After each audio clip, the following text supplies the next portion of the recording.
So it's Sunday today, so I'm kind of taking a break from working on lawnmowers. But I have edited a lot of videos today. I've edited 4, I'm still working on them. And it gives me a chance to catch up on the second channel. I'm 7 weeks ahead. I make 2 videos a week. I really need to pick these tarps up. I keep forgetting about them. I make 2 videos a week on that channel. I have to be careful there's no snakes underneath them. So 7 weeks ahead means I got 14 videos. I feel like I'm doing pretty good. That way it'll help me get through the winter time. And now, depending on how things go with this new channel, I may only post 1 video a week during the winter. My idea is this channel here does pretty good in the fall and the latter part of the year. And then in May, this channel, the other channel, will pick up. So be kind of flopping back and forth is kind of what I'm guessing. So I may only post 1 video a week in the winter for the other channel. We'll see. Like I said, we'll see how it goes. Now, I don't know. I don't have a lot to do. The problem with the lawnmower repair business, I clearly have come to realize, is everybody brings in their lawnmowers all at once, like on one day.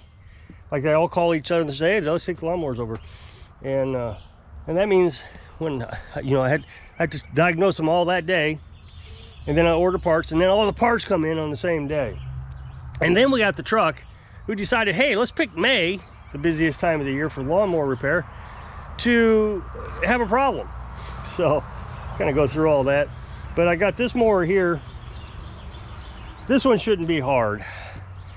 I just got to put an ignition coil on it, and that's coming in tomorrow. But the other thing that's coming in is my oil pressure sensor. And I don't think it's going to take too long. I got to go to the hardware store, and I got to walk there. I think I'm about taking the beast. I asked Carolyn, do you think that's silly? She said, no, it's not silly. I mean, everybody around here drives their lawnmowers and ATVs. So it shouldn't take long. All I got to do is get a socket from the hardware store, and it should hopefully pop right off. And then I can put it in, put the tire on, well, put the shroud on, and then put the tire on, lower it down. Oh, I also got to hook the starter wire back up. I got to remember to do that. I'm so afraid I'm going to forget and have to tear everything apart again just to do that. And then hook the battery up, and it should be okay. And instead of me driving all the way to Walmart to get oil and oil filter, with me having problems with the truck, I ordered it from Amazon. It's the same price as what Walmart's selling it for, so that'll be here Thursday. And then if I still have problems, I'm going to look at the variable valve timing. I changed those probably about 2 months ago. Everything was running fine after I changed them. Everything, no problems, and all of a sudden we had a problem again. So I'm wondering if something got goofed up again with the variable valve timing. I mean, I am replacing the pressure switch, but I'm just doing everything I can find on the internet, and just hoping and praying it's not the oil pump, because that's going to be an expensive repair. Somebody said a timing chain, and it can be a timing chain, it can be, but you'd have all kinds of other problems with it too. It'd be smoking and stalling, and there would just be a lot of problems with it. So I'm not having any issues until that code comes on, and what the engine is doing, or the computer, is it's reducing the power, the amount of oil. It's reducing the oil to the variable valve timing is what it's doing. So you're not getting as much power out of the truck, and you're shifting constantly. On the automatic, it's just shifting constantly, and you're revving up the RPMs a lot higher. But what it's trying to do is it's trying to protect the engine from loss of oil pressure is what it's trying to do. So let's just hope it's the sensor, or maybe the filter is got a problem. The oil filter, the oil something, I don't know. Hopefully we'll figure this out. But with me getting everything done, we should, except the oil pump, we should be okay now. We'll see. I've done everything. And then so that's coming in Monday. So I want to get that push mower done though, because I tried one new ignition coil for it and it was bad. So I had to return it and got to get another one. Well, I haven't returned it yet. I got to take it over to the UPS store. But with the truck down, I got to wait. So as long as you get it done before a month. So this shouldn't take long, maybe 15-20 minutes. I should be able to get this thing up and running.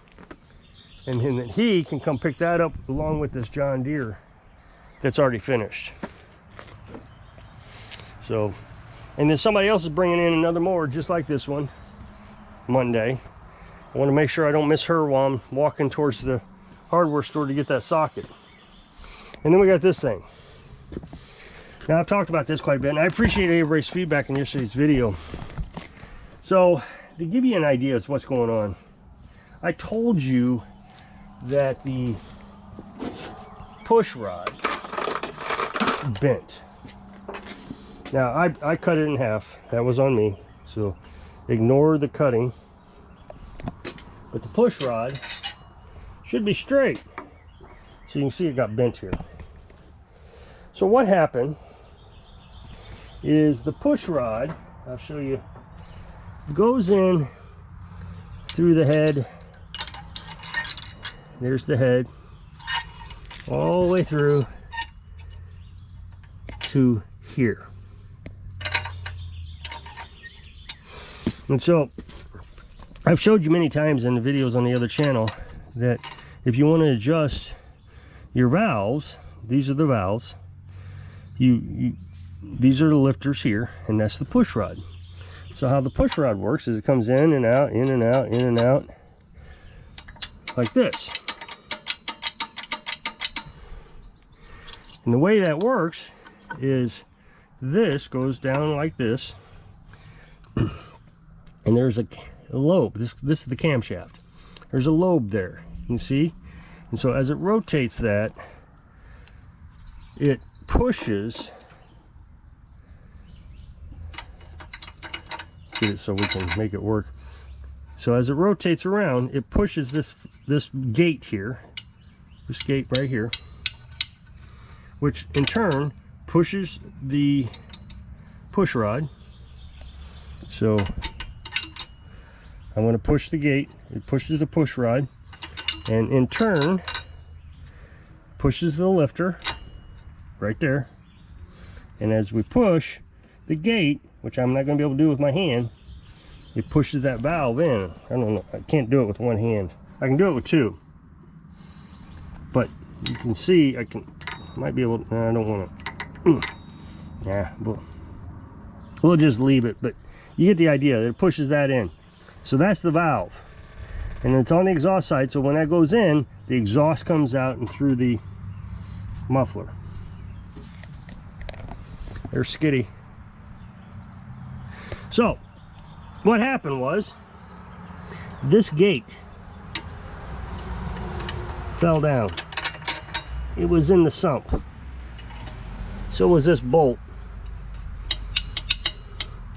So what had happened was, and this is just a theory, is the bolt loosened up a little bit. And when it did, it started vibrating back and forth like that. As this was flapping around, this started moving back and forth, and it ovaled the hole right there. Now, since this channel here, reputation is ruined by the trolls, I don't care what the trolls say on this channel, but it hasn't affected my new channel just yet. So I'm going to tell you what I did to fix it. Now, on my new channel, I'm not going to say what I did to fix it. And the reason is because there's about 3 different ways you can fix it. I decided to choose this method. If I go on the other channel and I say, okay, I did it this way, somebody's going to say, no, you should have done it this way, or no, you should have done it that way, when there's 3 different ways you could have done it. And I think this way will work, and it was the cheapest and easiest method. What I did was, underneath the bolt here is the shaft that the bolt goes into, and I filled it up with high temperature JB Weld, and then I stuck the bolt down in there. and I with the gate inside here. And then I let it dry overnight. If that didn't work, I'd already decided if that didn't work, what I was going to do is drill a hole all the way through, from up here all the way down, and then I was going to put a nut on the bottom side with a washer and hold it down, but I would still have to use JB Weld to hold it up on the top side. That would have given it more strength. Now, here's the thing. If this fails, it's not a huge deal. I mean, I'd have to do it over, but I still got other options available to me that I think would work. This was just my first attempt, and so far it has worked. So now, some of the other options would have been is to get a Healy coil. The problem with the Healy coil, and I may even say this on my other channel, the problem with the Healy coil was the hole was ovaled out so big, I don't think the Healy coil would have went down in there. And the Healy coil is basically, it looks like a spring, and you stick the spring down into the hole, and then the spring acts as a new threading system.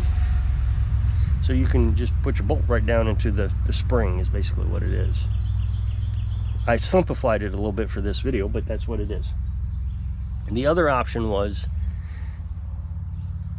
to tack weld it with a TIG welder or a MIG welder and fill that hole up. The oval hole where the bolt goes down into, fill it up and then tap it. That would have been the best method. It really would have been.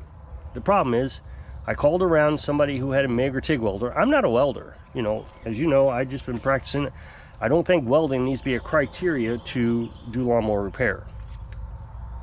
I am learning to weld, you know, so I can do decks and, you know, brackets and different things. But as far as this, and he wanted $55, and the guy said, no, that's too much. So the customer has decided he wanted the cheaper method.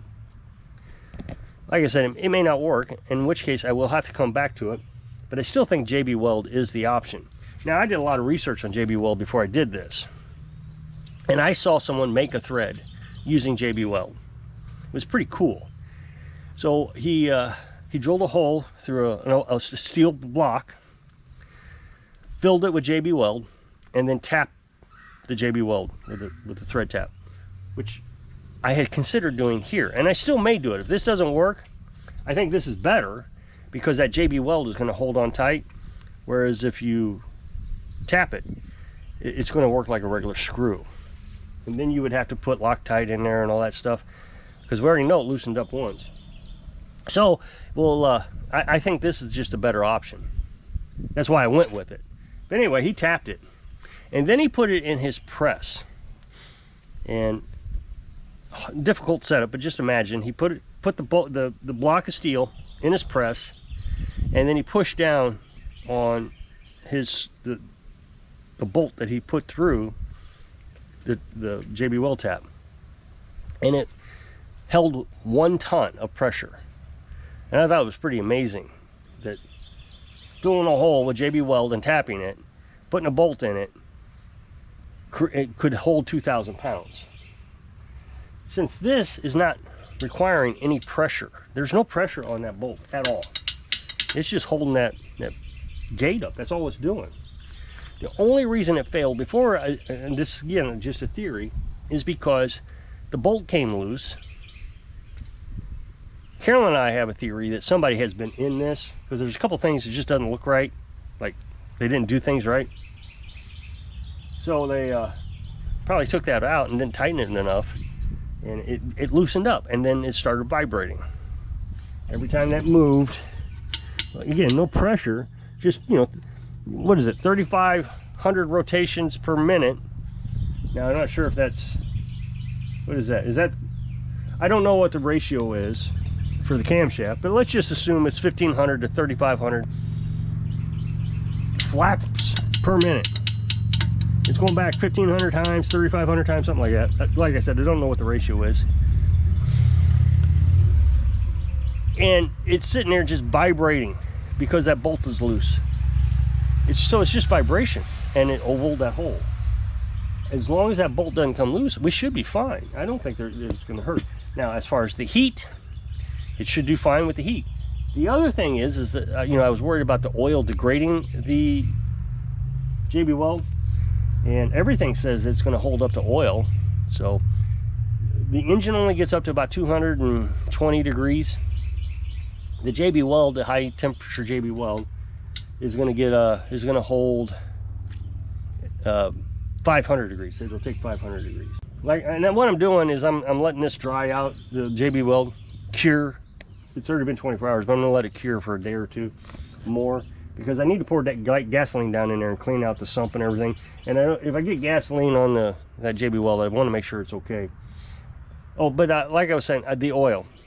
So everything I read said the oil won't degrade it. I think I've lost my train of thought here, so if I repeated myself, I'm sorry. So, but I'm not going to say that on the other channel, because what's going to happen is people on this channel is going to go over to the other channel and they're going to, oh, you shouldn't have done that, and then I'm going to know that was said, that they're coming from this channel, and so I know they're just trolls.